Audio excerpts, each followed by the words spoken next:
আজ আমরা গিয়েছিলাম আমাদের ভারতের দিল্লিতে অবস্থিত ইন্ডিয়া গেট দেখতে।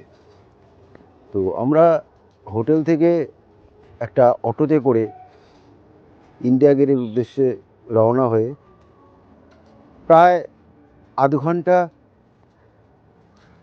অটোতে গিয়ে ইন্ডিয়া গেটের অপোজিট সাইডে যেখানে পার্কিং পয়েন্ট ওখানে দাঁড়ালাম। ওখান থেকে আমরা নামলাম।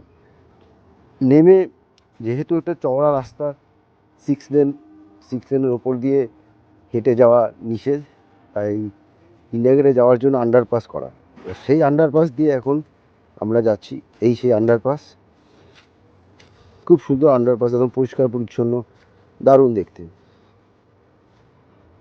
আন্ডারপাস দিয়ে যাচ্ছি। এবার এই আন্ডারপাস দিয়েই ইন্ডিয়া গেটে যাওয়ারও রাস্তা, প্লাস ইন্ডিয়া গেট থেকে নর্মাল রোডে আসারও এটাই রাস্তা। কারণ ওপর দিয়ে রাস্তা যাচ্ছে, মানে গাড়ি ঘোড়া ওপর দিয়ে যাচ্ছে, তলা দিয়ে মানুষ হেঁটে যাচ্ছে। আন্ডারপাস হয়ে আমরা আন্ডারপাসের মুখ থেকে বেরোচ্ছি।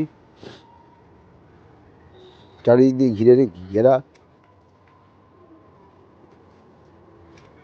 আমরা উঠছি।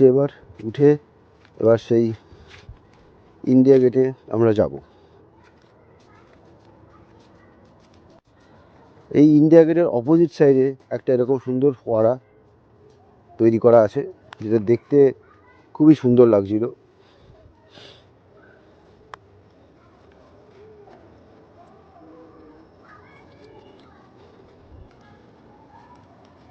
এই ইন্ডিয়া গেটের যে ফোয়ারাটা, সেই ফোয়ারাটা আমি ভিডিওটা তুলেছি ঠিক সেই রাস্তাটায়, যে রাস্তাতে আমাদের প্রতি বছরের